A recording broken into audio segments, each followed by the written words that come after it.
team the vote.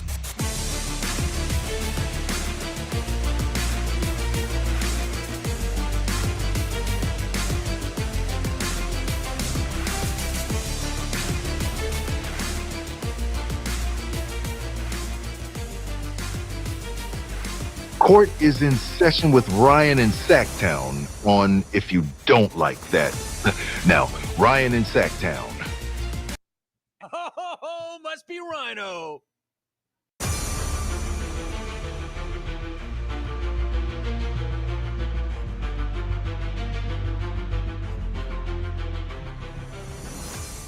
Ladies and gentlemen, can I please have your attention?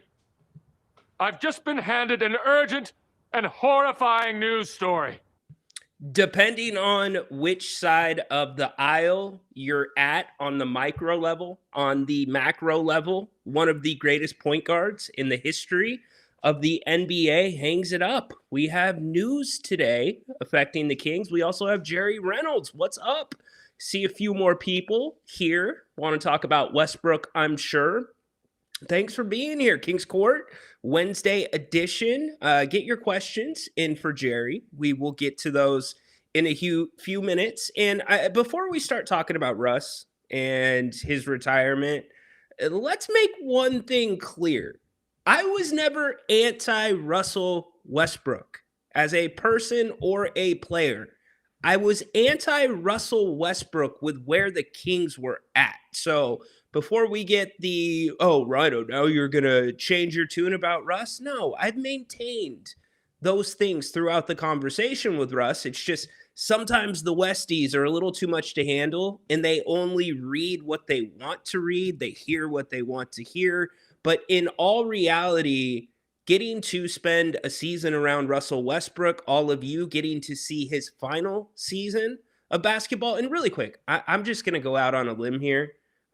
We'll call it a little bit of reckless speculation.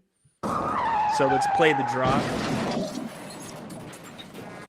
I'm not so sure that Russ won't be back in the NBA at some point. I don't think this is as much of a it's time to go out as it is. There's not a market at the moment, and he's doing the right thing. Like Jerry said, Jerry called this. We'll have Jerry on at 3:30 to talk about it. But nonetheless, one of the more polarizing conversations over the last 4-5 months. It was what Scott Perry was asked about. It's why when Scott Perry answered the question this way, I got a good feeling. I read between the lines that it looked like that option was not still on the table. Zach and I have been in communication since the season is over. Oh, that's Zach LaVine. Well, I mean, I think Malik Monk has played it in the past. You've seen him do it a little bit. Nick Clifford, we auditioned him a little bit toward the end of the year. In today's game, it's just you need multiple ball handlers on the floor who can just initiate offense. They may not all be quote unquote pure point guards. And I think Darius is showing you quickly that he's going to be able to be that. But so anyway, there's a variety of ways you can go about filling that. Is bringing Russell Westbrook back one of those options that kind of in your mind considering that? Russ has always been a favorite of mine, as you know that. Russell Westbrook probably outplayed a minimum contract, which is all we have right now. So that's all I have really to say about him right now. Scott, so I thought that summarized it pretty well about where Scott Perry was at. And also it kind of gave me that, all right, you know what? I'm starting to believe a little bit more that there's that cohesion between the decision makers, because I do still maintain Russell Westbrook last season was a Vivek Ranadive move. I don't think that was a Scott Perry move. But nonetheless, let's not open all that up. Let's talk about the tremendous career that Russ had. 18 seasons in the NBA. So many times this past season was excellent with the fans. You had a ton of people that came to just see Russ. They weren't Kings fans. In fact, I remember one fan in particular that was wearing like 7 or 8 different Westbrook jerseys and just kept taking them off. And Russ found them after the game, spoke with them, signed the jersey he wore that night, which I thought was really cool. But you got every penny of the Russell Westbrook experience here in Sacramento. I would argue you got more of the Russell Westbrook experience here in Sacramento than Denver, the Lakers. I could name off almost every single team going back to his MVP year in Oklahoma City, where he was the only only guy to average triple-double, 31 points. Triple-double, 31 points, besides Oscar Robertson in the history of the NBA.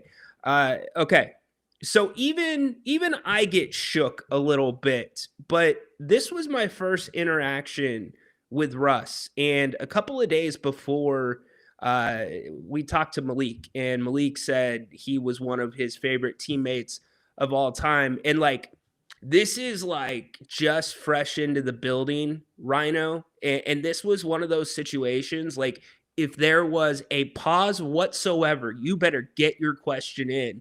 And so I just went for it. Not a great look by me with the question, stumbling over my words. Good question, but stumbling on my words, talking as fast as I can. But Russell's answer was incredible. Have them on, our side, on my side, and, feed off their energy. And then, yes, ultimately, like to be when the opportunity presents itself. Hey, Russ, Malik said you're one of his favorite teammates of all time. We know how great you are on the court. How much? Say it again. One of his favorite teammates of all time. Say it one more time. One of his favorite teammates of all time, buddy. What are you looking to contribute off the court with the guys in the locker room, and especially the young guys? Yeah, man, I think since I've been in this league, leadership is not just something that unfortunately that you guys see are on the floor, but my job, and I think one of my traits as a leader is to be able to learn about guys' journey off the floor, how they got to this point, what inspired them, what pushes them. And I think being able to do that, and obviously I've known Malik since he was high school. He used to work out with me in college, and able to know his story allows me to be a better teammate, a better brother to my teammates. And I think to me, that's what I look forward to most in any part of my journey, being able to impact and inspire somebody daily. It's always my daily goal to run into somebody and maybe I can inspire them to do something that they think they can do. So I look forward to doing that. Really incredible that he came off the couch and was able to play the minutes he played. Let's be frank about it. He outplayed Dennis Schroeder. There was no doubt about that. But one of the all-time best point guards, no doubt, Hall of Famer, hands down. Some of the records he broke here in Sacramento: most points by a point guard, most rebounds by a point guard. He passed Magic Johnson for career assist here in Sacramento. And as Flores says, it absolutely puts to bed for now this discussion about whether or not it's good to have Russ back on the Kings. So for me, this is a big win for Scott Perry. This is a big win for BJ Armstrong. This is probably a little bit of a sigh of relief, although Doug said he loves Russ, loves coaching him, but trying to figure out how to integrate Russ with Darius Acuff Jr., with many who say, well, it's good to have a mentor, being a little bit overplayed. Now it's on your second-year players. It's on your Max Reynolds. It's on those guys that got to spend a season with Russ, and maybe even your young vets, too. It's what they learned from Russ. You pass that along. So if I'm Max Reynolds, where that pick-and-roll game really opened up between him and Russ, I'm talking to Darius about some of that stuff that Russ showed me. What works. So anyways, we can talk about Russ's career. We've got plenty of days to do that this summer. Again, I would not be surprised if Russ is back in the NBA at some point. He keeps himself in tremendous shape. There's no question about that. The guy can still play. It's just a matter of fit. It's exactly right. It's a tremendous career. I can't say, what he did in the mindset in which he played, He to me is the definition of reckless abandon in a good way. It's like he's got a motor that will keep going forever. If he's missed 15 shots, he's going to take 14 more. He's just one of those guys that has confidence in himself and really is a great teammate off the floor. My conception or perception, I should say, from afar of Russ completely changed being around Russ this season. And yes, he went after the media in part because he's protecting his team. Nobody else was going to do that. Was it a little premeditated? Sure. Absolutely. But point being, there was also many other nights during this long past season where the Kings were blown out by 35, blown out by close to 40, where you almost never see a vet come to the podium, and Russ came to the podium. So his professionalism, I can't say enough. This is not about Russ as a player or a person when we talk about the fit in Sacramento. It is strictly that, the fit in Sacramento, in the direction that this team says that they want to go. And this is just another step forward where Scott Perry's credibility continues to increase about giving the young guys some run.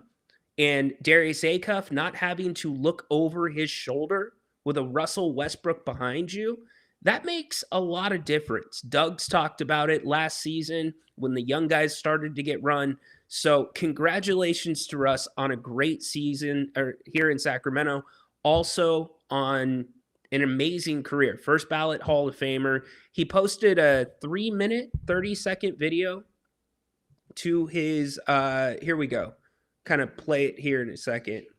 But he posted this video to his IG, or excuse me, to his ex, which was really cool. So if you want to go back, check that out. Very well done. This was some time in the making. Obviously, you're not going to make a video like this overnight. So congratulations, Russ.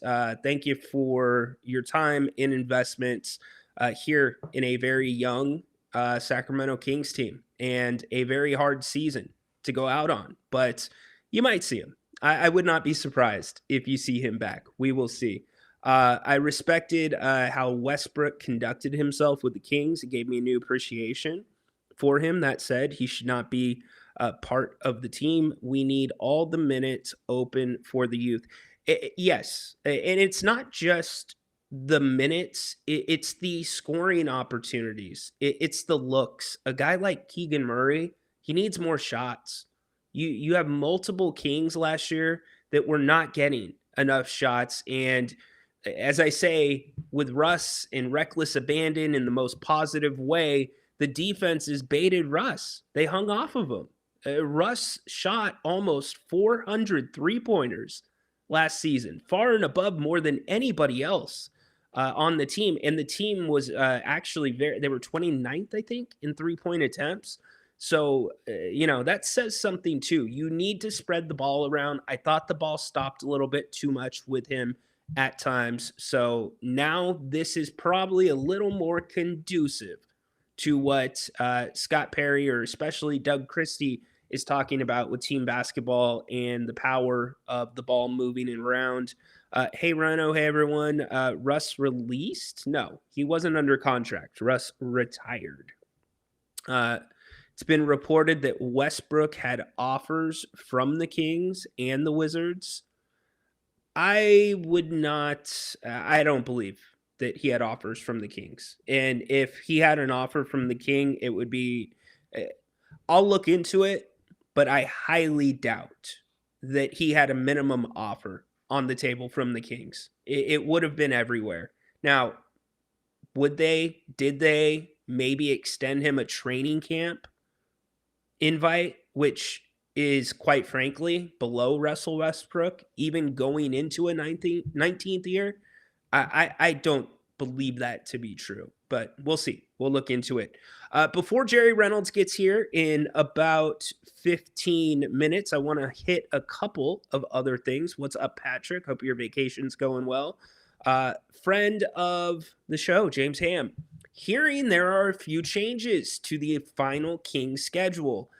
They still open up on the road against the Clippers on 10/21, but they open at home on 10/23 against the Portland Trailblazers on 10/25.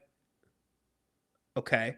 They open at home on 10/23 against the Portland Trailblazers on 10/25, not the Warriors on 10/26. Okay, I see what he did there. So yesterday, Sean Cunningham reported that the Kings would open at home against the Warriors. James, clearing it up. I love that they have these sources. James grinds his butt off. And so good stuff. So a little updated reporting on the Kings schedule. James Ham has them opening up against the Portland Trailblazers at home instead of against the Warriors. The first game on the road at the Clippers remains the same as Sean Cunningham's reporting.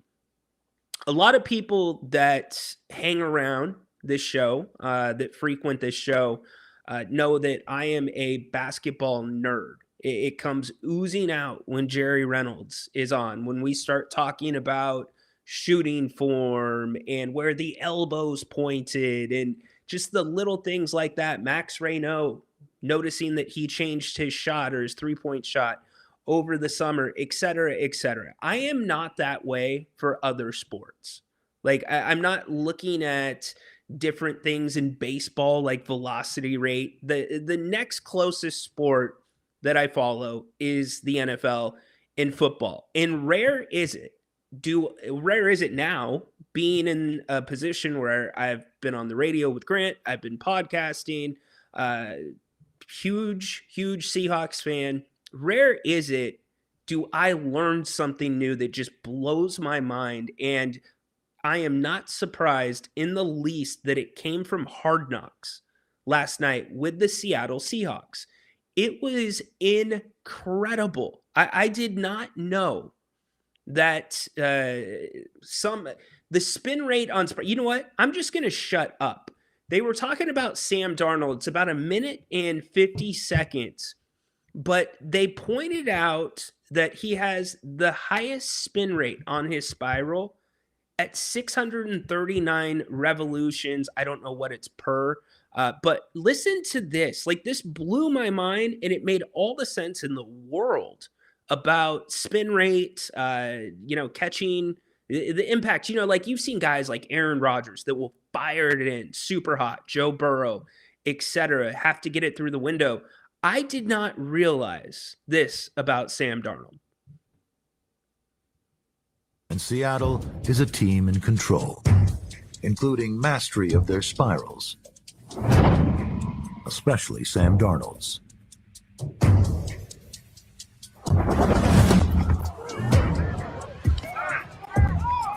The reason for those beautiful passes?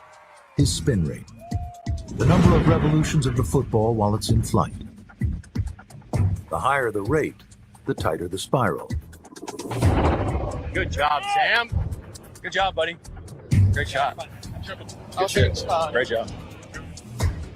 Darnold's rate isn't just the best among NFL starters. It's off the charts. From a young age, I've just been able to throw the football. It was just something I always practiced, right? It's like I'd be laying in bed with the football and just tossing it up to myself and trying to see how much I can spin it. And that's just something I've always kind of been interested in and kind of a geek about. His spin rate's somewhere in the 600s, which is a great spot to be in because the ball can travel, it has tightness, it doesn't wobble, it can carry through. But also, it is right in the sweet spot of when it hits your hands, it is not powering through you. He's going to be able to drive it in there, but not in a manner that is difficult to catch. All the science of throwing the football, there is a nuance to that. I'm not sure what the exact thing is, but I had always believed you don't want to spin the ball too fast because then you're throwing a heavier ball that was hard to catch. I've now caught the ball from Sam for a year and a half, and now I'm not so sure.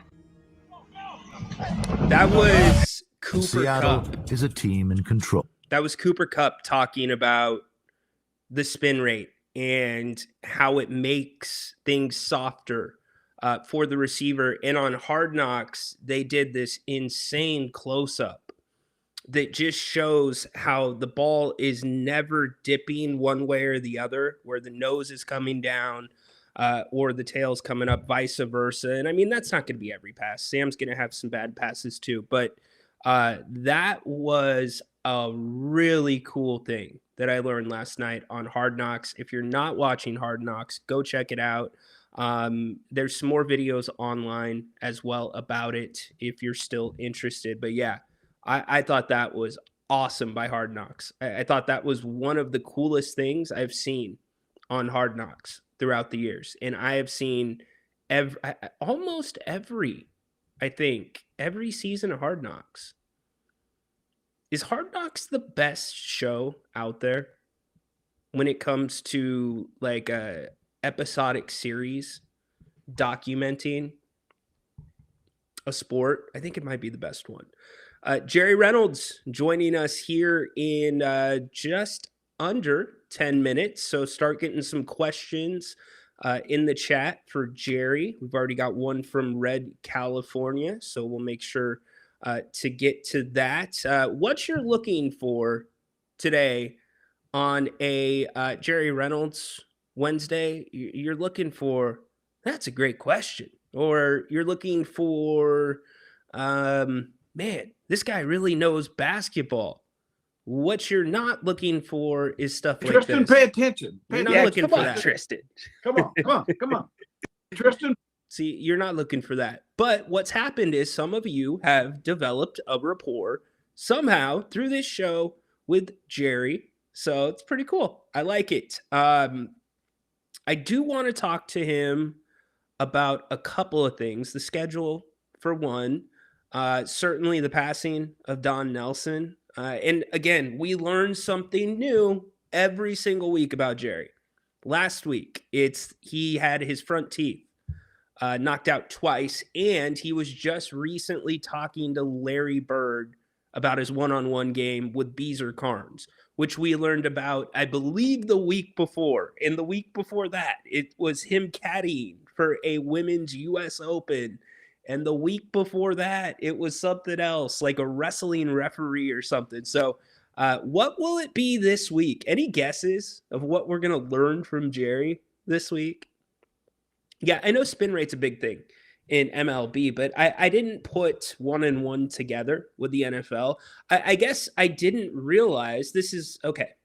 I guess I didn't realize the spin rate of the football affected how soft it is for the receivers catching the football.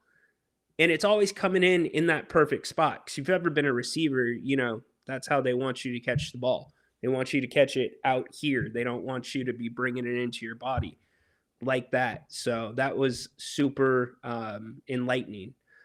Patrick, who's on vacation, baseball velocity stats are a joke. Last night, Jazz Chisholm for the Yankees hit a ball in the infield that got locked by a fielder, but he got the base hit. Meanwhile, they posted the velocity stats for his hit. It's baseball, man. It's baseball. You know what the spin rates are about in baseball? It's how the youngsters now are comparing their arms to current major leaguers. If you can get the same spin rate, then you might be on a better trajectory. In fact, I saw some insane YouTube video where there's this it's an LED screen that is up, and then there's obviously a hole in the LED screen for a baseball, right? And on the LED screen, you can put up different major league pitchers, and the machine that's throwing the ball replicates those pitchers' pitches. Like, this guy was batting against the dude from Milwaukee, the Miz or whatever, And it was insane because you literally have him throwing the ball at you, and where that hole is exactly where the release point is. It's a pretty tricky setup, man. That was nuts. Has anybody seen that before? I had never seen it. Kind of blew my mind. Boxing 24/7 HBO was the best. Okay. I mean, HBO does a really good job with everything. There's another show on HBO right now that's weekly. It's called Monsters of God, and it's about the exotic reptile trade and smuggling and like how it all started back in the day, and the two guys that were really behind it, and the guys hate each other. Anyways, super, super fascinating because I do have a friend that is a much bigger YouTuber than I am. He's got like 1 million plus followers that's in Florida, and he basically has his own zoo at home. But with the reptiles, he has like the most dangerous snakes in the world. He's got a massive room of them. He's got 2 king cobras that are longer than my car. Like, come on. Get out of here. I wonder if Jerry's a snake guy. Did Jerry ever wrangle snakes in French Lick, Indiana? Maybe that's what we'll learn about him today. Tristan smiling. Okay, I see your questions. Yeah, we'll get to, yeah, I think that's where we're going to start. Nelly Ball, good job by you. Jerry with us here in just a couple of minutes. If you're just joining the show, Russell Westbrook calls it a career. He is officially retiring. He released a video on X announcing his retirement. Also with this, sometimes you don't even know when you've already watched the end. You had to be there, and now it's over. You know, I'm not so sure Scott Perry didn't help him with that. Scott's Motivational Mondays are pretty darn good.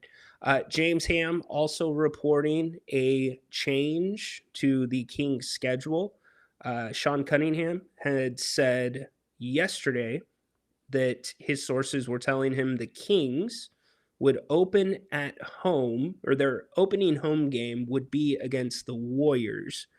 He did have the front part correct about the Clippers being the first game on the schedule in LA for the Kings on 10/21. James now has it as the Portland Trailblazers. Does not mean that Sean got it wrong. Things change, and that's exactly what James is putting here. He's not calling out Sean Cunningham saying, yo, dude, you didn't get it right. No, it's the opposite. Something changed with the schedule.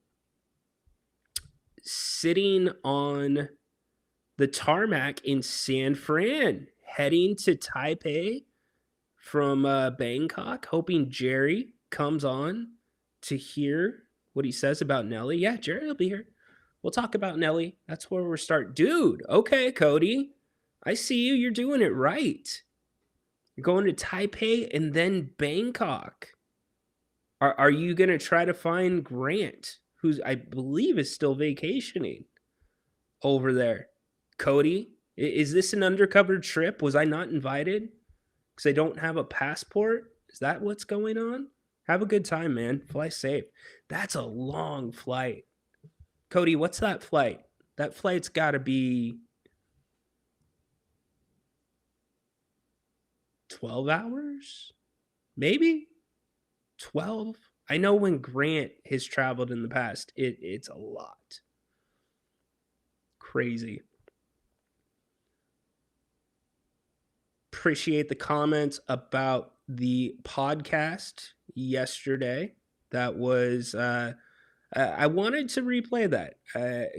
What's big to me is community, and we've got it here, and I really appreciate that. So, you know what Wednesdays are for? We have the pleasure, the luck of getting to not only chop it up with the legend, Jerry Reynolds, but we get to chop it up with Jerry in long form. So thanks for being here. Without further ado, he needs no introduction whatsoever.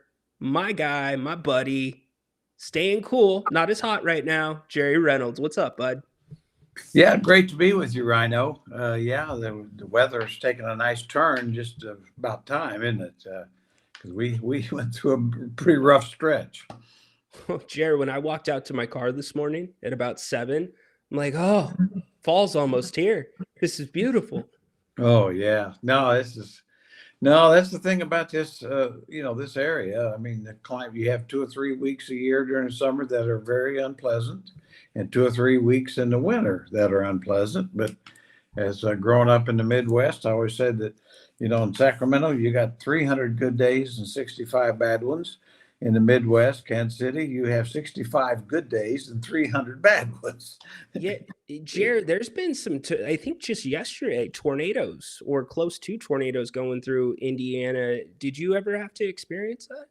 Yeah, there was growing up. I mean, there were times, none that hit exactly where we were, but there were tornadoes that hit in the area. Certainly not like it is in Kansas and Oklahoma and Nebraska, places like that really seem and get hit, consistently. But but it's definitely, there'd not be a summer or whatever that goes by that there wouldn't be some in this hit in southern Indiana somewhere. Can't imagine that's pleasant getting that warning. No, and that's, of course, that's why so many houses and homes had some sort of a basement or cellar, as they used to call it, some place to escape to, because you want to be like Dorothy and be blown into Wonderland or wherever. You got a pair of red shoes like Dorothy?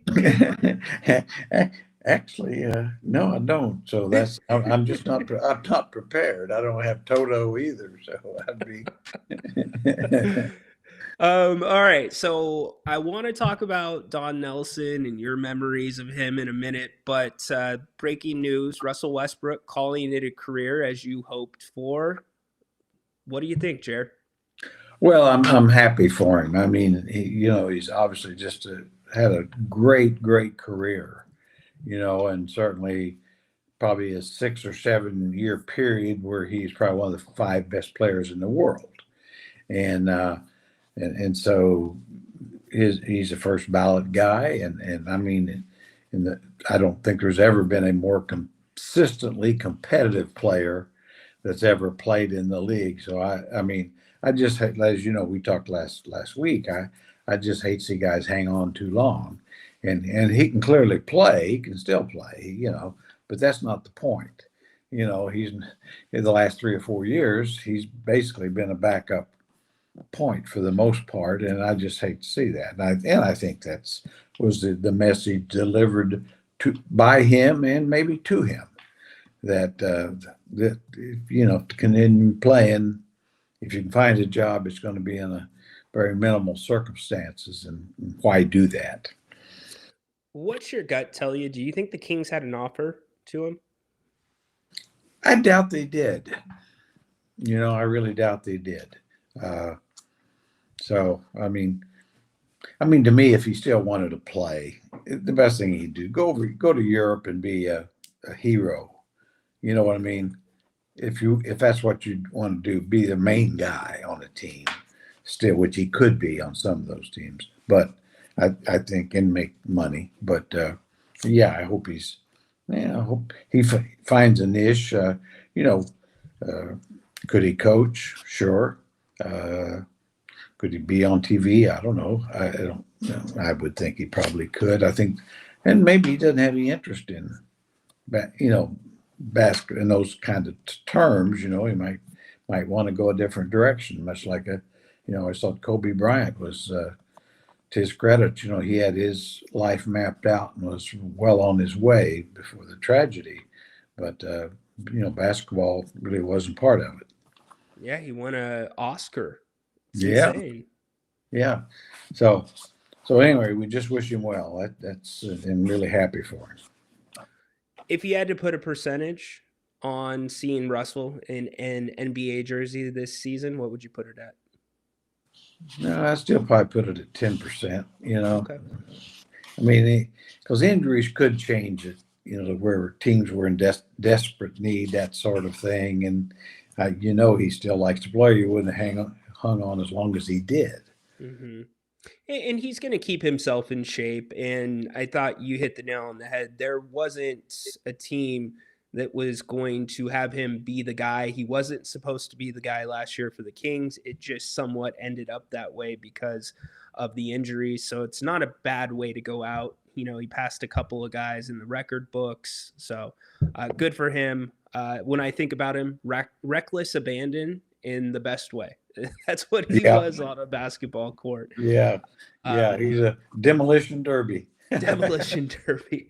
All right, we go from the retirement of Russ to unfortunately Don Nelson, Jerry, the passing of Don Nelson at 84. Tristan says, Jerry, with Don Nelson passing, everybody talks about Nelly ball and how much of today's NBA comes from it. Back then, did people realize he was ahead of his time or think he was just crazy? I think most people thought he was ahead of his time, and I'll tell you why. Because the thing with Nelly, he was always ahead of his time. I always remember his first head coaching job with Milwaukee Bucks, and he came up with, you know, basically the three-headed centers. He didn't have a good one, so he had three, and they just rotated them, and he won one big. You know, he had some other really good players. They couldn't win a championship or anything because he had to go through Boston or Philly, and they were never that good. Yeah. They were the third best team in the East, but very creative in that regard, and you know, played power ball, and then had enough of instincts to really kind of control the rules in competition meeting to where he was able to get in the illegal defensive guidelines. And so he's the one that did that. And of course, why did he do that? Because he had centers that weren't very good offensively. And so if you're playing Milwaukee and Paul Mokeski's his center, you got to guard him. He's standing out there. And of course, Utah really took it to great lengths with the 7'4" guy I'm missing, forgetting that was a great shot blocker but couldn't score on the Jazz when the Malone stocked Mark Eaton. Oh, okay. But that was why. In other words, you could play Mark Eaton, and because really what those rules did, and Nelly was the guy that created it. It allowed him. He had four really good players, and so he'd basically play you 4-on-4 in the half court, and that's just like what Jerry Sloan and the Jazz did the same thing. And defensively, of course, the Jazz, Eaton was a terrific defender. He's a better version of Rudy Gobert, and bigger. Oh, he's better. And so anyway, so Nelly was always ahead of the curve. And then he gets to the Warriors, you know, and the Nelly ball going small, run DMC, whatever with Richmond and Hardaway and Chris Mullin, you know, and really was kind of the first to really play in the open court. Very, very little structure in the half court. He did have some, but very little. I always say he always had it late in the fourth quarter, though. He always had it. And then the Nelly ball thing, and it was ahead of its time, and people started copying it. You know, I mean, to some degree, but not not until several years down the road. And he of course had great success in Dallas. You know, played a different style. He had Nowitzki, created a different style because he had a 7-footer, an unusual 7-foot stretch four. Actually, he might have been the very first big stretch four that was allowed to play like that. It's a good point. It's a very and so, I mean, it's one of those things that sometimes we forget that, with all this some of these stretch fours. Yeah, when did that start? Well, it really started with Nowitzki. You are not wrong. That is an excellent point out by you. Grant shared a story about Nelly starting Nash on Peja defensively. Yeah, he'd always do stuff like that, and just to throw, because it's like from the other coach's perspective, it's always something that you hadn't even thought about. And I mean, a lot of times it'd be just for a couple of minutes, just to kind of screw with you, really. Right. I mean, he'd do stuff like that. I always remember coached against him one game, and we had a really nice play off of missed free throws or made free throws by the other team, and where we could get Otisthorpe running out and get a back screen on his guy and get a layup or a dunk. And early in the game, they ran it against us. And, and I looked down, I just said, what? That's our play. I looked down, Nelly was just laughing, like, I got you. I love that. That's so good. Yeah, I really like Nelly. I really enjoyed him. I thought, truthfully, at the end of his career, he was probably on cruise control a little bit, but a basketball, genius in a lot of ways. Like I say, he probably utilized talent maybe better than anybody. Yeah, and when you think about the most winningest coaches of all time, if you ask who's number 2 behind Popovich, almost nobody's going to say Nelly. Why is that? Yeah, well, he never won a championship, and it really didn't get to the NBA Finals. So that's why. Now, he never had a team probably that should have. He had a couple that could have. But like I say, his years in Milwaukee, they just simply weren't as good. They were really good, a 50 plus win team or 55, but in Boston and Philly, just better and more talented, better. And then his years in Golden State, their team called the Lakers that was still around for a lot of it. And and then Popovich's teams. And so, it's one of those things to where, but I think that's why, he didn't win a championship. That same thing really hurt Rick Adelman, but Rick got to the NBA Finals a couple times. It feels like there's a few teams in the West that are going to end up in that the Nelly position here in the coming years. Yes, absolutely. Really good teams, really good coaches, and just aren't going to be able to break through the upper echelons. I like I say, I think with in the West, barring injuries, Oklahoma City and San Antonio are set to be there a while. And you could see where some others could move in there, but I don't know. It's hard. I think Denver with another player or whatever and health could be that third team. It's going to be just hard to break through for anybody else. Yeah. And so, it's so you could be a awfully good coach in Phoenix or something, and it ain't gonna happen. Yeah, very true. You brought up Adelman not winning a championship, and this city looks back, and I know a lot of the people that were with that team feel like they got screwed to a degree, and that was a championship team. What would having a ring that year had meant to you? Well, selfishly, obviously a lot. Besides the money, but I think that's what I was hoping for was, I've been lucky enough to be involved with championship teams in junior college and the 4-year level as a coach. And then of course, later the WNBA, and, that would have been the trifecta kind of thing, or quadruple. And we did get cheated. I thought that Game 6 was an absolute cheat job, and Game 7 wasn't, and the Kings lost, just a close game. But the point was it should have never got to Game 7, and against New Jersey, it would have not been. I've been surprised if it wouldn't have even 5. They just weren't as good. It here again, they just didn't have the talent that the Kings had.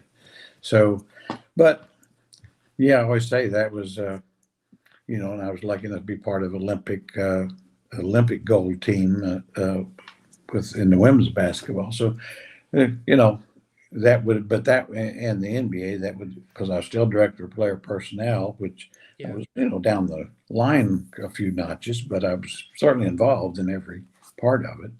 So, yeah, it still hurts. It still hurts. And, because it hurts just the fact that the city and the players and the coaches were all cheated out of something that they deserved. Did you recognize it immediately with Game 6? Oh, yeah. Yeah. Okay. Yeah, that fourth quarter, I don't think I'd ever seen anything quite like that. Okay. I mean, I really did. And of course, I don't think there's very many media people that didn't agree with that. Sure. How bad it was, and politicians and everything else, because they, it's a blight and a shame on the NBA. Amen. I'll say that. I mean, I really think it was as simple as the officials knew that the league would like it to go 7 because the TV ratings were astronomical. And both teams hated each other. To a degree. To a degree, and like I say, and I think as long as it went Game 7, I don't think they cared who would win, but they wanted to go to 7 because they knew that, with whoever won would beat New Jersey, and probably the Kings were a more interesting team if the Kings had won Game 7. I think they knew the ratings would be just as good, and I think that would be true. Because at that time, the Kings were more fun to watch. But anyway, that's just my feeling on it. I think it was a case where maybe they didn't have directions, but the officials got caught up in it and said, ooh, it's not going to get to Game 7. And we better get call a foul on Bibby for hitting Kobe's elbow with his face. Yes. So crazy. That's a flagrant 2 in today's NBA. Holy crap. Yeah. I mean, so anyway. All right. I hate to take you back there. I'm just curious. All right. Red California question for Jerry. Who are the 3 players today you would study to improve your bag? Jerry, you know about this whole bag talk? No, I don't think I do. Okay, it's your skill set. It's what's in your bag. Okay, that's what the kids are calling it these days. Yeah, what 3 players would I study to? Yeah, and if I looked at 3 players, certainly right at the top would be Jokic. If you're a big, he's the most skilled big maybe ever. I mean, he's not the most athletic, but there's never been a big that could play all over the floor like he does, and great passing skills, good rebounder, good 3-point shooter, unselfish. He's certainly not a great individual defender, but so if I'm looking at a big, I think I'd start there, just from I was going to say just some other, of course. Then if you're a scorer, I mean, you would, I mean, why wouldn't you study SGA and how he's able to get to the line and get the consistent mid-range shots he needs to be extremely productive. But Jerry, fundamentals are boring. He's a foul merchant. Yeah, well, he draws fouls. I mean, it's it's one of those things that people can say, he does draw them. I mean, I don't know of any great scorer who hasn't done it to some degree. Now he in some ways might be worse, but just everything that people say about him, they said about Oscar Robertson in the day, or they say it about Luka, or any top scorer, Kobe. I mean, Kobe was great at that. Michael Jordan was great at that. Yep. Or getting fouls. I mean, I think so. I think they, in some ways they were a little more explosive, and so they were given more of a pass for it. So anyway, yeah, I think give the guy credit. In other words, there's different sets of referees every night for the most part, and and different defenders every night. And so, how's he able to do it every night? And it was only I noticed it in the playoffs. I didn't watch enough of him in the regular season to make a statement on it, but there were a lot of times where it looked like there was more focus on drawing the foul than drawing the foul and making the shot. If you were coaching him, how would you approach that with SGA? I do think that, that might, is one of those things that can get to be a bad habit, where you probably got by with it a little more in the regular season. Playoffs are not going to give as much. And I think you'd have to say, focus on scoring the basket. You want to draw contact, but be in a position to score, because just kind of getting a little bump and falling down are probably not going to get the same calls. Yeah, And Jerry, who was that guy in Sacramento last season or the last few seasons? He made a living in the mid range, and a lot of times, like, he would get fouled, but the ball would go in too. I can't remember his name. He's no longer with the team. Oh, DeMar? Yes. Yeah. Yeah. I mean, he made a Hall of Fame career doing that. And, well, I think every scorer finds a way. Now, and I can complain about it too, because I don't like the fact that an offensive player is allowed to kind of create the contact as they drive. They kind of get the pass, creating the first contact. But the truth is that they call it that way for everybody.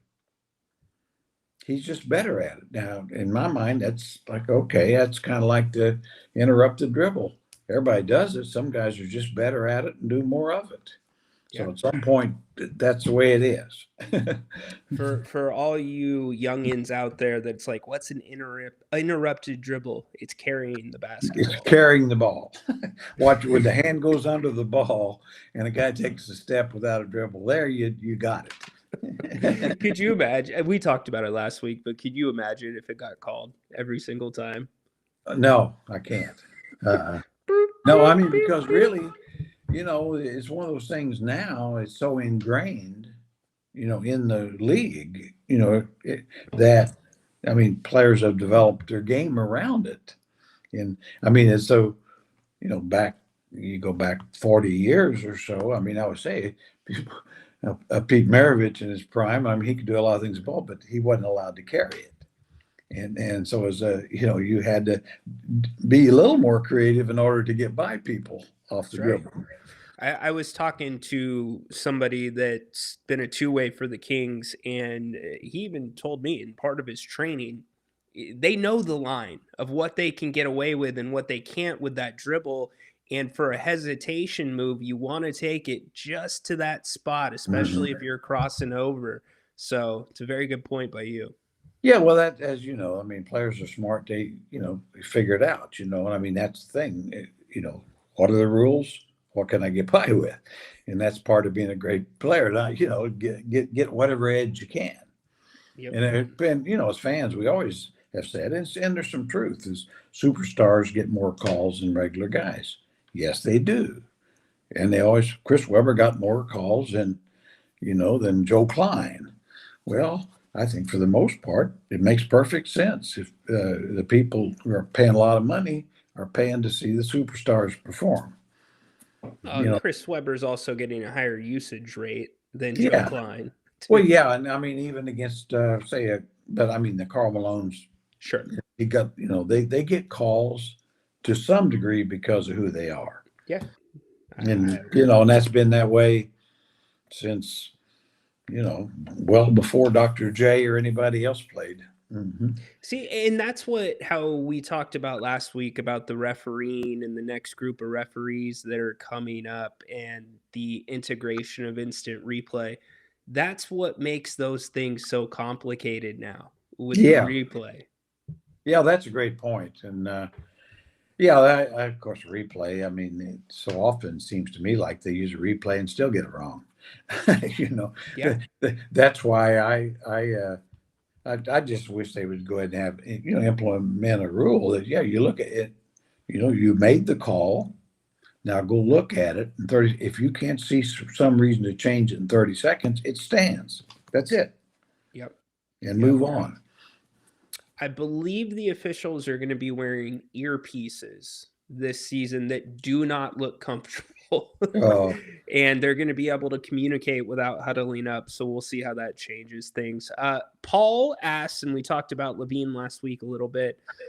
Do you think the guys like Murray and Levine need structured play calling to excel? Is Christie that kind of coach?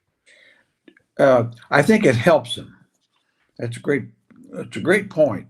But I think a little more structure benefits those two guys, especially, when you are in the half court. I don't know why you wouldn't want to run and keep a fast pace as much as you can, but there's times it becomes a 5-man game. And so in those situations, I think those guys, not only it helps them, but I think it helps your team because, go get them better shots. And I think they'll be more productive. I don't think by nature either one of them are just great one-on-one players. I think they need a little help from their friends to be at their best. So, and do I think Christie's that kind of coach? He can be. And I'm convinced he can be. I think that'll be, with Doug, it's going to be a real challenge this year. Obviously with the hopefully healthy talent on hand.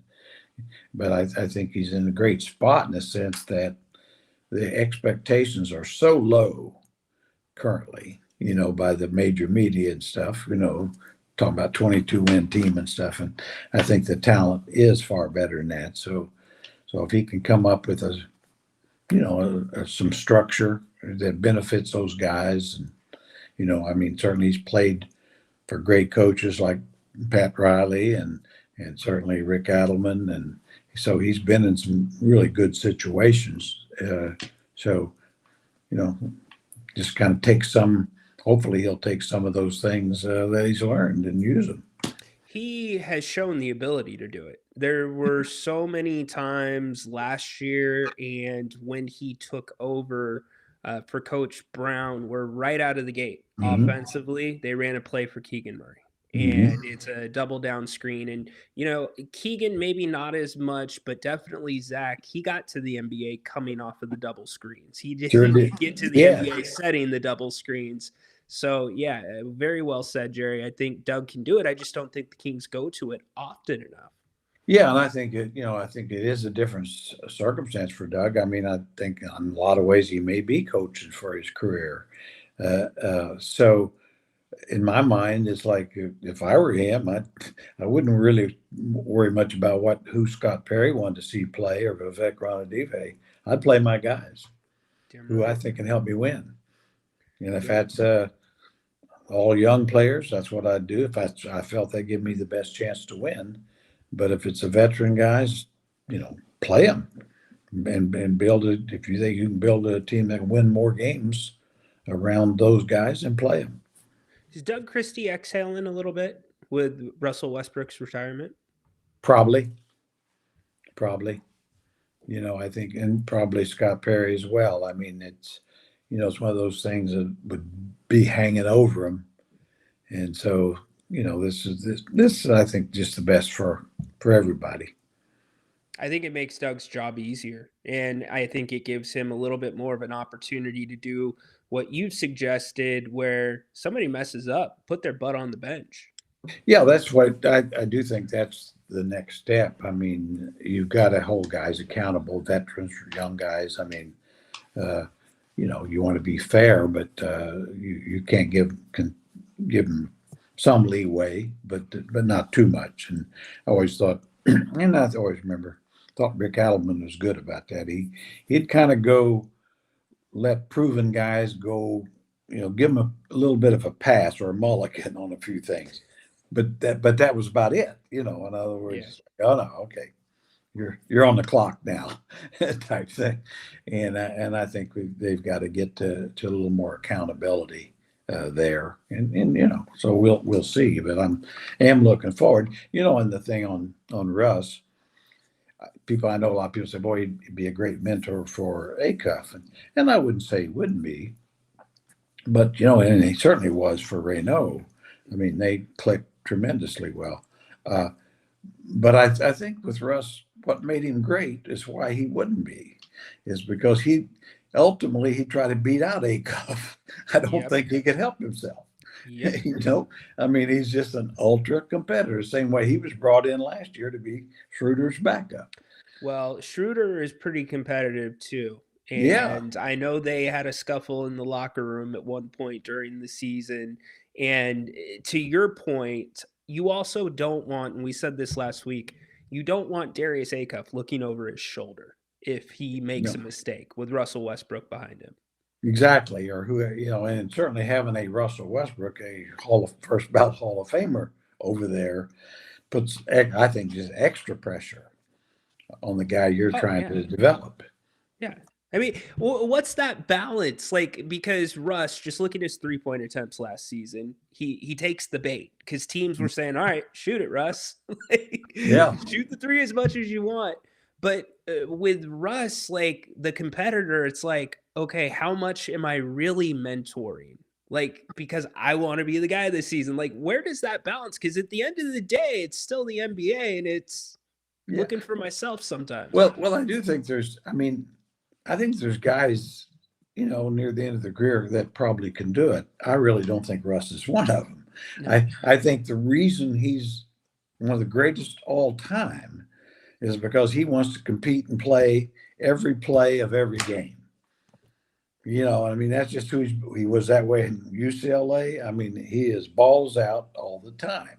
And so I have no doubt that Russ had signed him and said, "Oh yeah, I'll be happy playing 15 minutes," and by the third game, he'd be trying to get the starting spot. So anyway, that's just my opinion. I know you fans out there can see it very different, but it's like I say, sometimes your strength becomes your weakness at some point. Very well said. All right, Peter, you're going to break up a good conversation with this question. Jerry, what are your thoughts on Tulsa National Little League being disqualified from competing in the Southwest Regional Championship? Come on, Peter.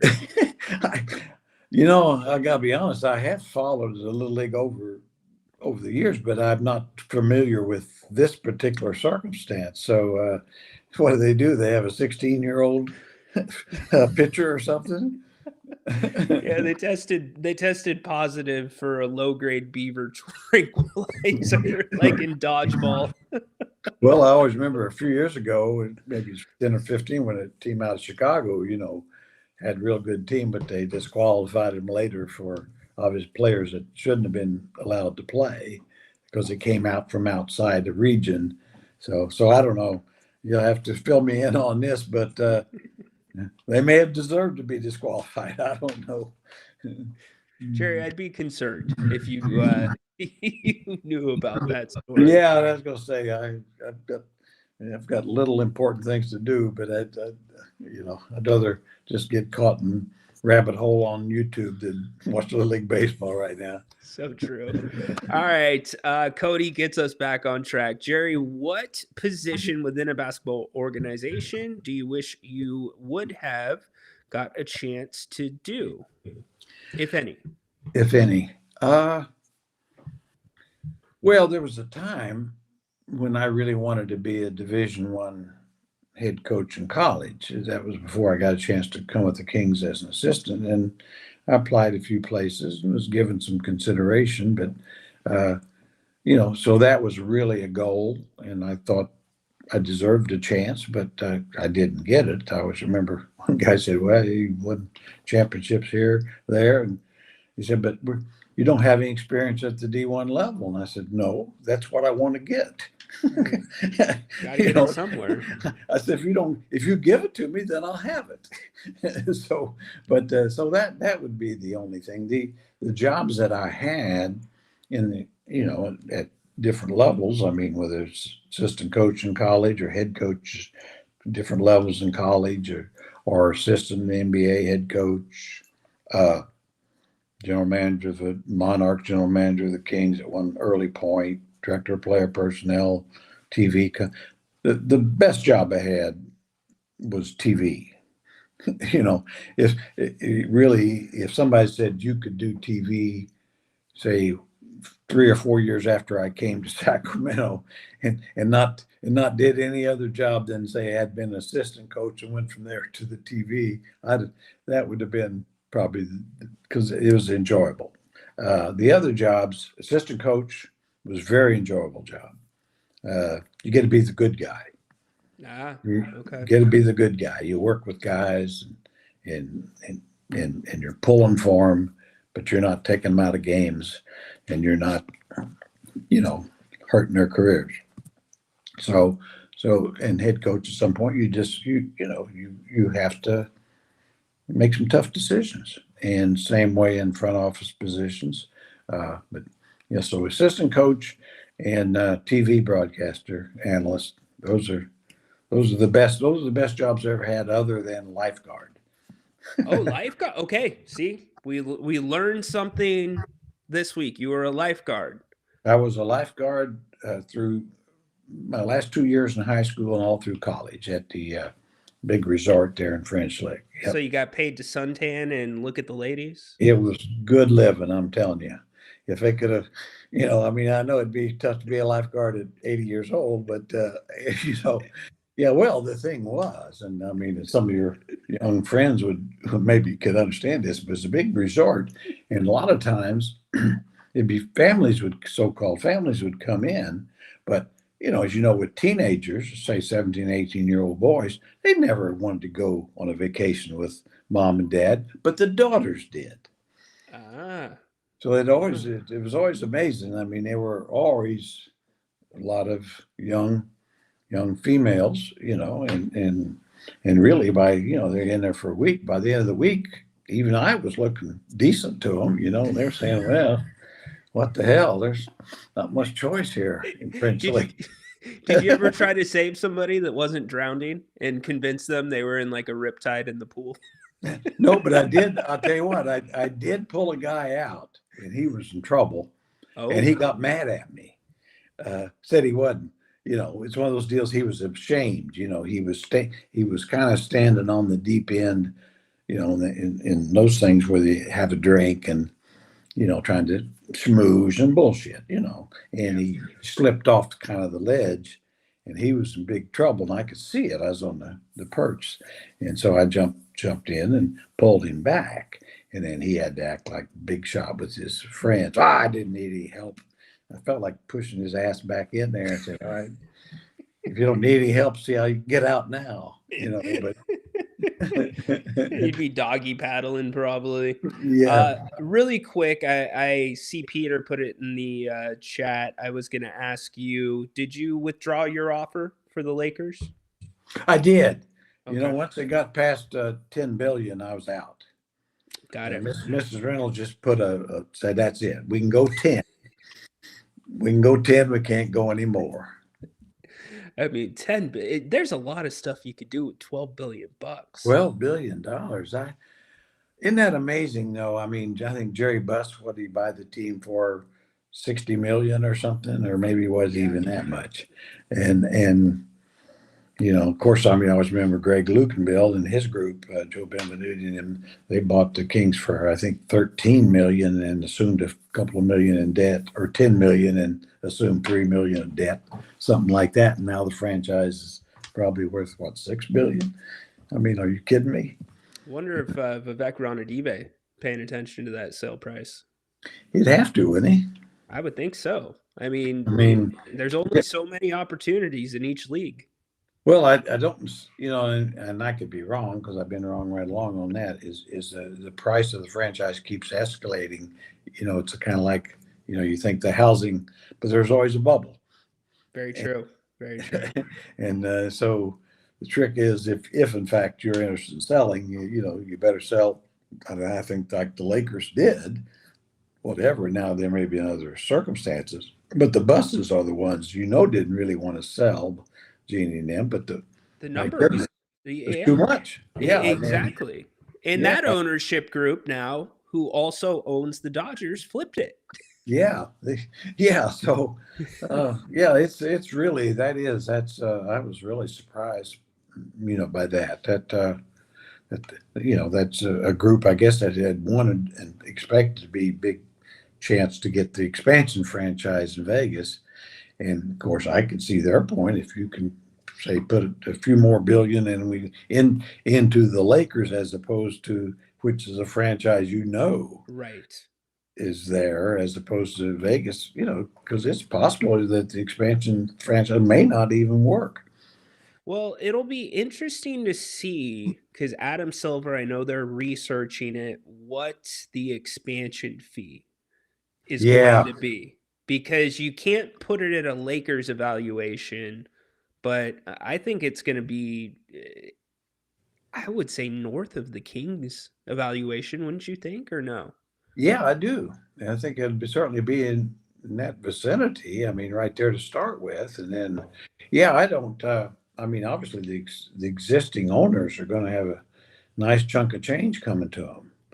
So, of course, I go back to when teams came in, Charlotte and Minnesota, and those came in as expansion, and I think they paid like 20 million or something like that. Of course, and it would seem like a lot at the time. So yeah, the business is, but then again, in some ways, as fans, you pay for it a little bit too.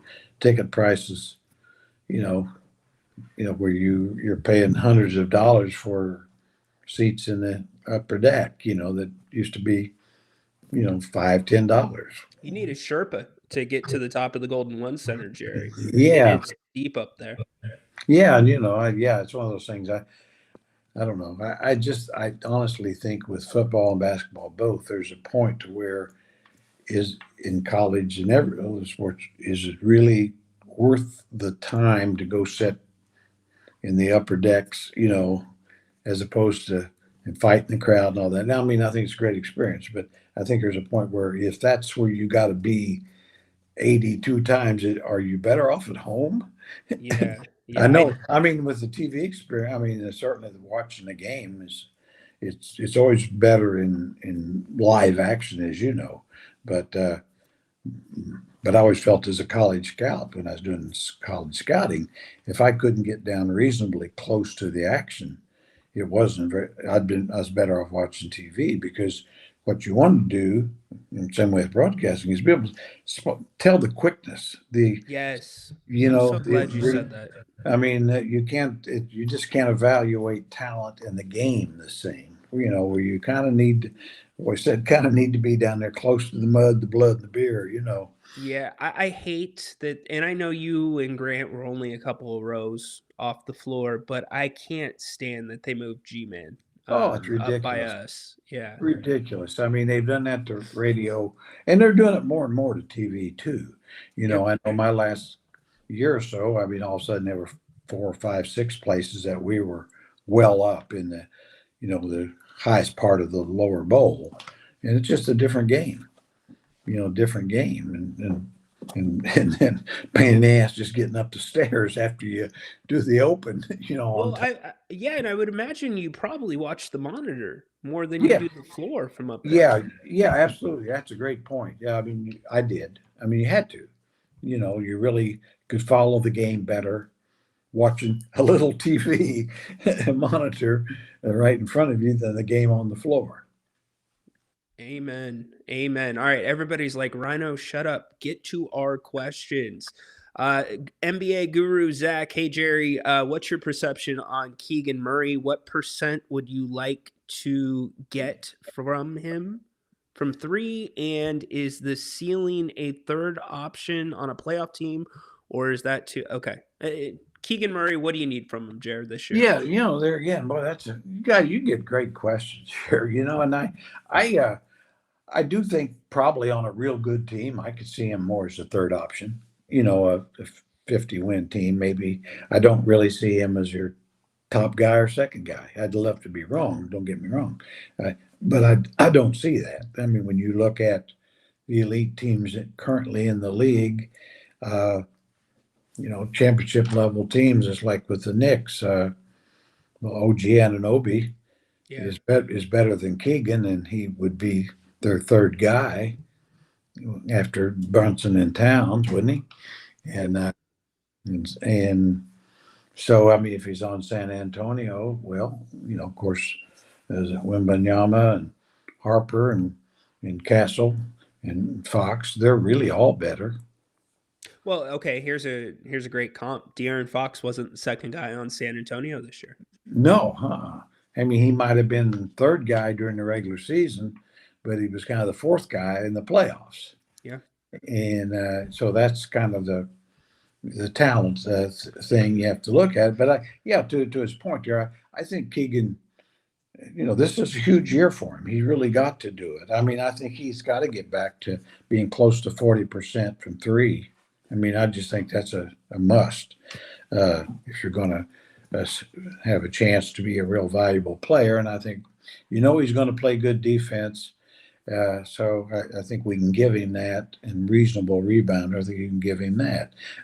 But I think he has to be more consistent, and I think he needs to be a 16 to 18 point a game scorer, preferably 18, and 7 to 8 rebounds. And what you really want is, like, say, we've talked about before, the consistency. What you don't want from Keegan is 4 points one night and 26 the next. Yep. You'd rather have, on bad nights, 12 and good nights 24. I mean, but I think any coach would say what you want is, what can we expect from this guy? And the opposition has something to do with it, but that's the whole thing, is that, boy, you just can't have one of your best players taken out of the game. Yeah, look, a lot of head coaches around the NBA value Keegan Murray, and I know that translates to many of the front offices. That being said, I would like to see his name in the running for most improved player of the year. And you might not need to win it, because there's that Sacramento rule that you got to do twice as much to get half the credit. Yeah. But I want to see it there. And I think Doug Christie has enough at the forward position to really put Keegan in some decent positions, because between, if you have him and Precious on the floor at the same time, if you get them in the corners, now you've got one that's going to be playing the dunker and the other that can shoot the three. You got to make a decision on them, etc. We've seen Acuff be able to make that pass in the summer. So I would expect to at least have Keegan's name in that running. Jerry, what are the chances Acuff will need at least one very high screen to create some space for him to operate? How do you think that will affect getting into some type of set? We're getting technical here, baby. Yeah, well, I think he's going to need that. I think he definitely can operate better. It doesn't mean doesn't mean he needs to use it all the time, but he needs to have the threat of that high screen. So his defender, and I always say the key for small guards, or any guard, is to let the screen get set. So, and have your defender know that it's there. You want him to know that it's there, and so it'll occupy him, and then that may give you the opportunity to go away from it. And to break the defense down, get into the paint, all that. But it's also true then if you have a good screener, and of course with Sabonis, he's terrific. He's as good as anybody in the league. And certainly you hope that Ryno and Cardwell and those guys will get better at it too. But then be able to use it. And we talked about this summer, and I was maybe a little outspoken and very critical, but they did all the high screens, but they didn't roll. Right. And so all you saw was, if you're a guard, and as a small guard, you're coming off that screen, and then all of a sudden you're jumping two guys. Exactly. It's like, holy crap. Exactly right. So anyway, but that's definitely, I think the point is accurate. I mean, I think that's going to be a must, that the high screen is going to be really important, especially in the half court, if you want to get into plays or break down plays. Well said. Are you a fan of the horns sets? Yeah. Okay. All right. Yeah, it's effective. Okay, for the fans that don't know what that is, it's where the point guard has a big on either side, and they can choose which screen to use. The Kings go to it once in a while. Jerry, a question about the trade deadline. Man, we're going deep. Trade deadline 6 weeks or 6 months away. What player or players are a must trade on the Kings team? I think there's only one. Yeah, I'm not sure there's any that are must trades, put that way. The Okay. reason being because of the potential of cap space. In other words, I could see where you'd like to, if you could get what you want, with a Zach LaVine, you at trade deadline, you'd like to do that. For Sabonis, I think you'd like to do that. I'm not as big on that as a lot of fans, but still kind of redoing your team. But my feeling is with LaVine, I'd like to see him play well and create a real asset and value to where a lot of teams might come at you with good deals at trade deadline because they also know they only have to pay half the salary. Spot on. And so having said that, but it's also true if he's playing well, and you could just say let's play it out because at worst we got 50 million cap room, and that might be more valuable than any trade you can make. Yeah, and you have to remember, you're probably going to hear some knucklehead somewhere say, well, the Kings, how do you get no value for LaVine? His value's underwater right now. Exactly. I mean, that's why, I think the first half of the year, that's why he needs to be playing and utilized correctly because he's too good. I mean, I think sometimes as fans, we forget this guy has got a track record about big time offensive play now. And we saw it a little bit at the start of last year before some of the lineup changes and all this, that, and the other. But no, Zach LaVine's capable of getting you 22, 24 and averaging about 1.4 points a shot, which is highly productive. He's done that. And so why not find a way to get that? You're paying him. And then the worst that would happen is if he plays real well, you might be able to get something back for him. Spot on. And then if not, and he doesn't play well and whatever, and you can't get anything for him, well, then you've created yourself cap room. I think Exactly. it's a win-win. Exactly. You have gotten through the dry season once that cap room opens up. So I am with you. All right. Last call because I got to get Jerry out of here. We got a couple more and I will let you go, buddy. I appreciate you taking some time to I love it. I love it. Good You know, questions. Getting better all the time. Your shows are with the exception of one other day, your shows have been by far the highest downloads each week. So a lot of people enjoying some Jerry Reynolds time. Well, I enjoy them. I mean, I love these questions. It really kind of makes me think, which I'm not good at, but it makes me do it. Is that what that sound was? That I heard? Yeah, it's harder all the time, Ryno, I'm telling you. Keep walking, buddy. It'll get better. Keep walking. Jerry, do you see Sharp starting by early January? I don't, but I could see where it could happen.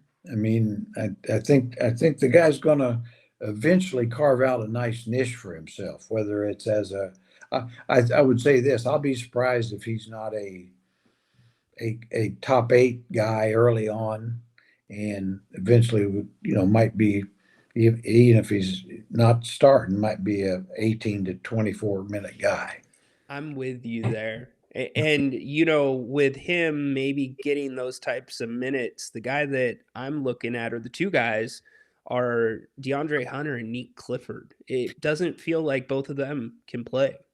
Yeah, it's going to be, I mean, Coach Christie's got some, going to have some issues there. I mean, you look at it with Ryno to some degree, Precious Achua to some degree, Hunter, Nick Clifford. I think those guys, in my mind, probably, I'm not saying they won't play, but I could see minutes reduction. Now, Cardwell, I don't think I think he's going to be a third guy, and so there won't be a lot of minutes short of injuries.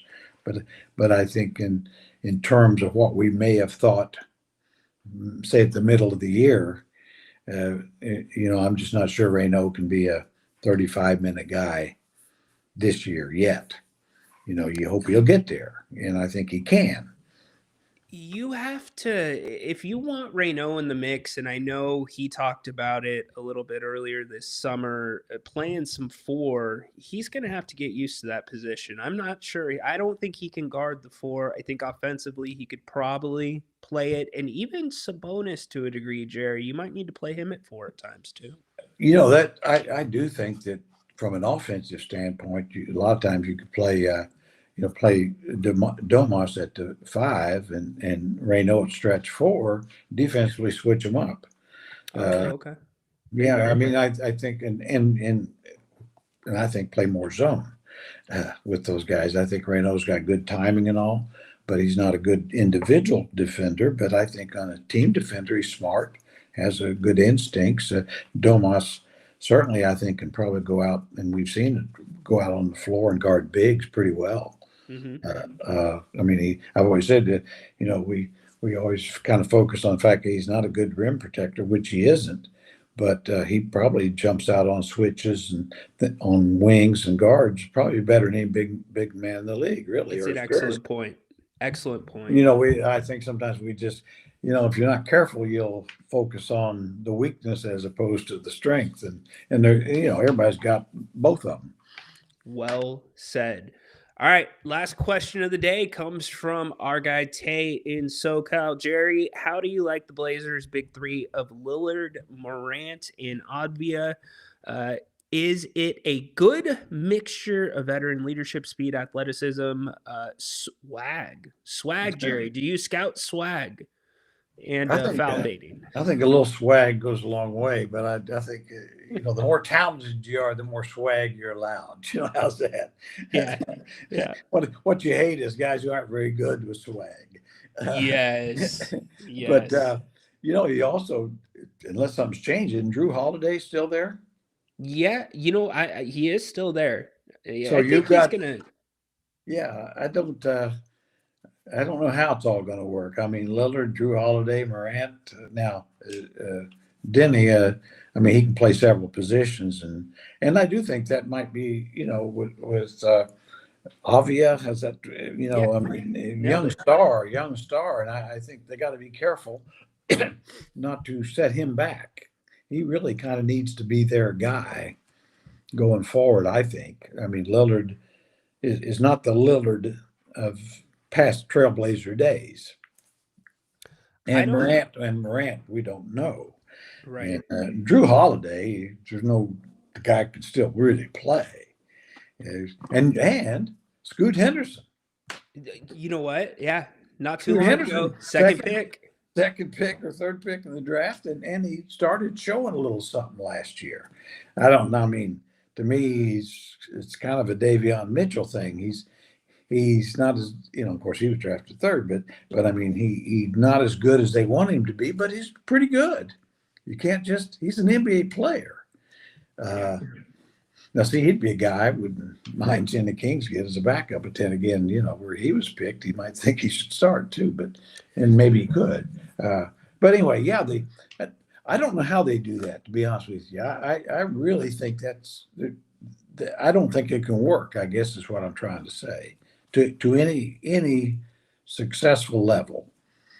Because there's not, but, I mean, Lillard, all-time great. John Morant thinks he's one of the best in the league and has in the past, but he hadn't been for a few years. Drew Holiday is a big time. Been a key guy on 2 championship teams, 2 different franchises. Scoot Henderson was drafted third.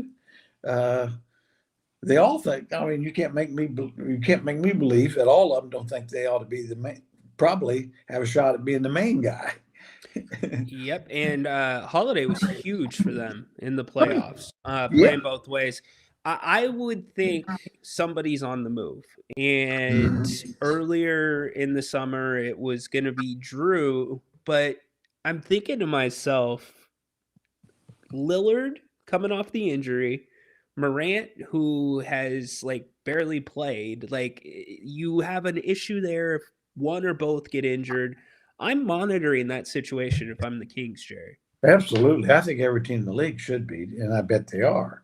Because anybody say, boy, or some teams that may even be looking to upgrade their point position. I mean, there's Drew Holiday could start on probably 20 teams, and he may not be counted on starting there. I mean, it would. What I would hate to see is him going to the Lakers or something. I would hate that too.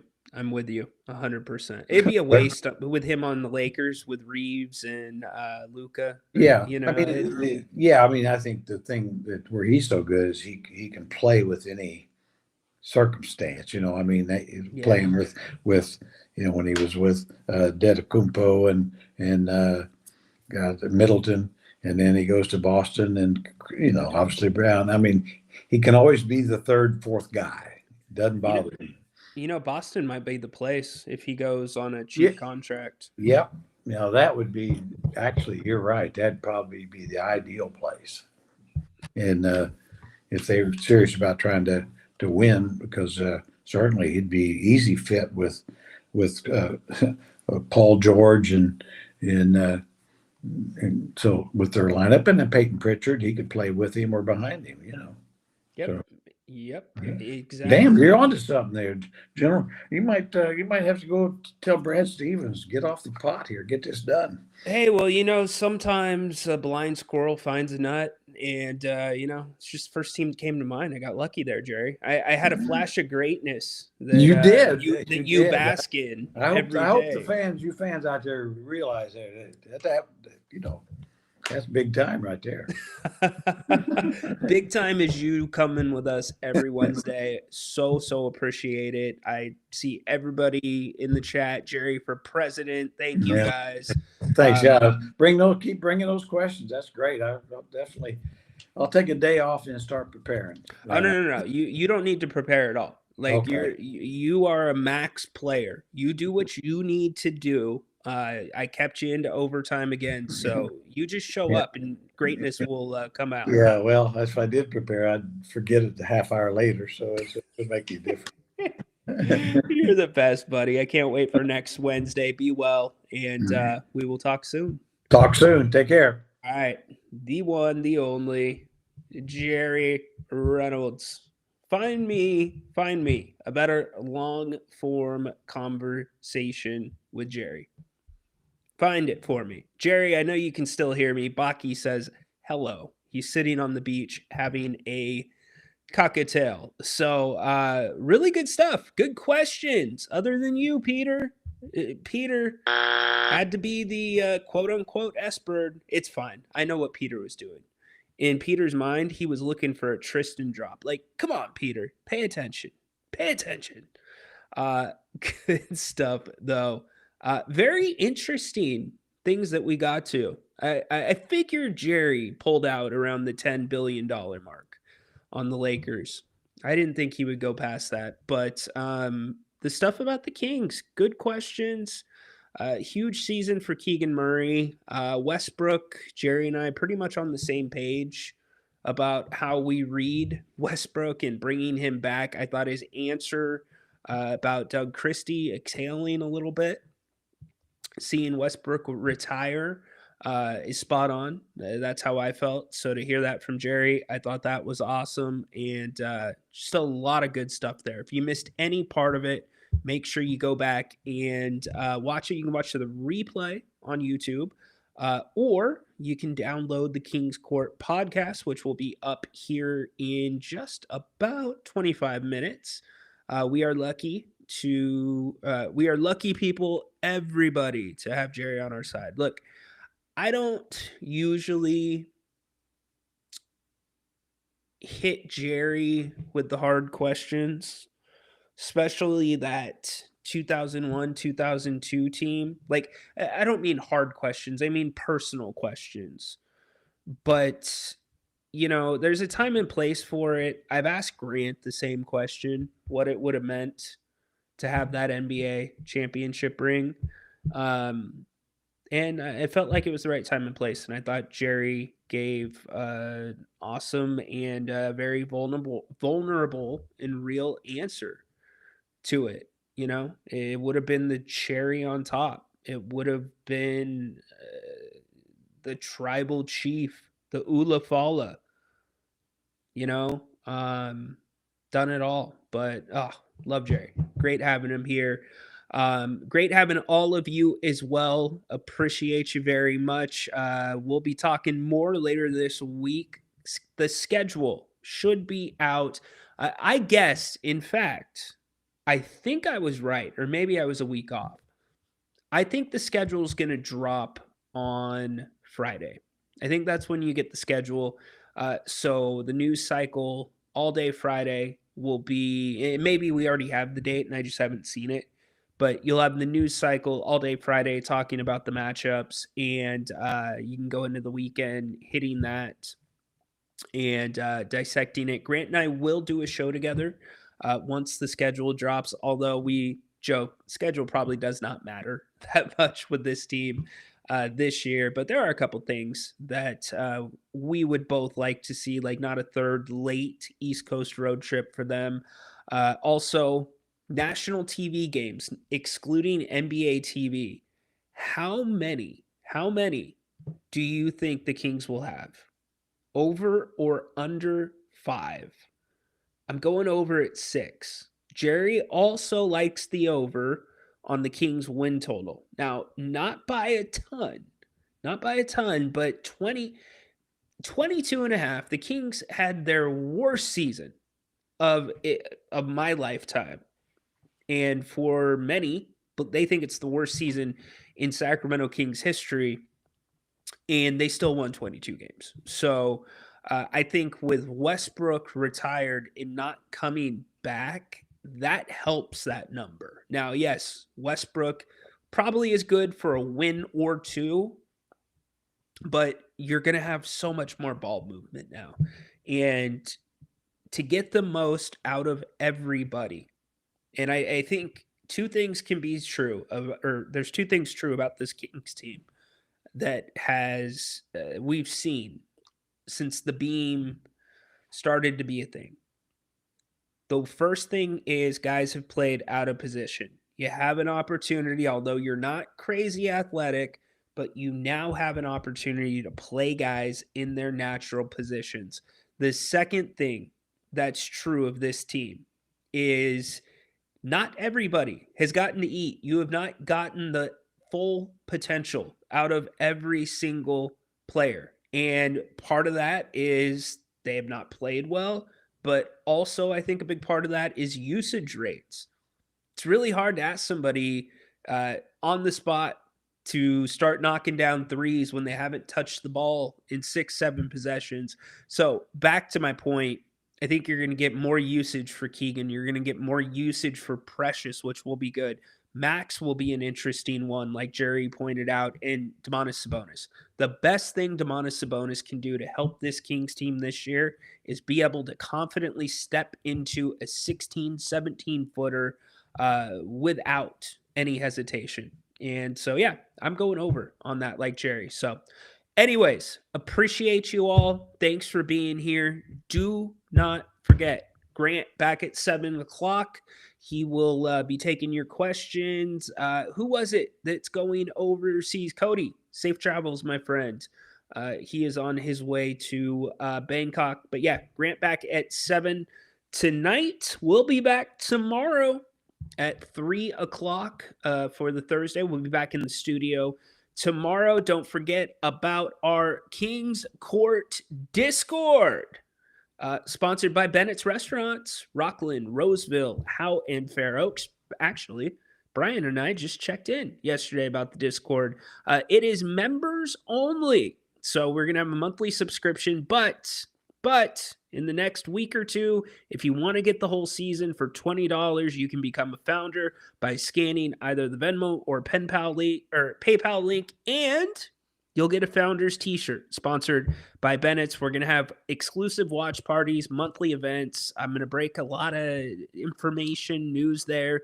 write some stories. We're also going to have meetups, and we're going to have some game nights where we're going to give away some Kings prizes, maybe even some Kings and Stockton Kings tickets. So during the season, things get busy. So this is where the Kings Court's going to be super heavy. We're going to spend a lot of time in there. So make sure you're a part of it. Thank you to all of our founders already. And again, thanks to Bennett's Restaurants. Go check them out. Bennett'sRestaurants.com. All right, we're out. Have a great rest of the day. See you tomorrow. My thanks to Jerry Reynolds. My thanks to all of you for the great questions. Replay posted Apple, Spotify, wherever you find your podcasts here in just about 25 minutes. Court's dismissed.